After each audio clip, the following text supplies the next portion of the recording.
ağladı asman. Sensiz bu dünya sığamaktım asla. Kimsin perimi yap perişte, sinyalı odunu göremektim düştü. Yüreğim çaltırıya yakınıma düştüm. Seni vasfetmeye fikrimde güçken, bol men bile uzatmana el. Süyücüce doğduğum men üçün karamel. Yakın yakın gel, yakın yakın gel. Men hiç akşam senden uzaklarda bolup bilmel. Yüreğime baydır edip diktim adım. Dine sen bilen dolu yardım. Seyret gülüm barta gali iki erdim. İkimiz de ucu açya bu süyücü erdim. Soğuk ellerimi yılan sen nahrime. Yılı ellerini verip ellerime. Giyeceğim gülünüydüm sen, sen benim dünya. Gözlerimde mala olan sevgini gör ya. Kara bulutlar eğiledi asmanı, sana aşık olmanın edip başladı desani. Seyret hani nerede sen nerede men, ayrılıkta bir huvadın aliyazdım. Yanlışlık menle men günelim, sen yanını tapmanı sıksımın dünyali. Bir uparlık ettim men, bağışla beni, bunlar çağıyla denemen.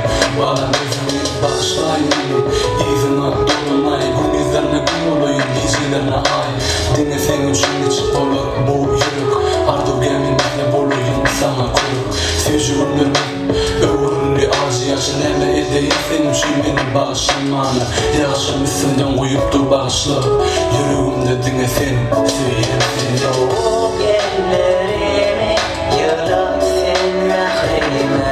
Yılı ellerini verip ellerime. Giyeceğim gülünüydüm sen, sen benim dünya. Gözlerimde mala olan sevgini gör ya.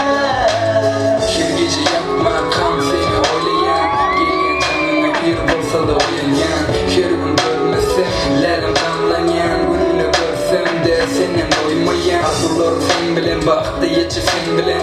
Sen adım tutulacağım herden bilen. Men sen bilen, bol senem men bilen. Menimsiz beryan sevecek seni yüreğim bilen. Aşığım sen, sana döneyim. Yüreğim sen, seni bakı söyleyeyim. Sana baktım hem men diyeyim. Seni öyüme gelen edip alıp geleyim. O ömrümüzün sonları bilelikti. Ölsemem yaşarsın yüreğimde, elimde dilimde. Her günümde koruyarım seni saklar.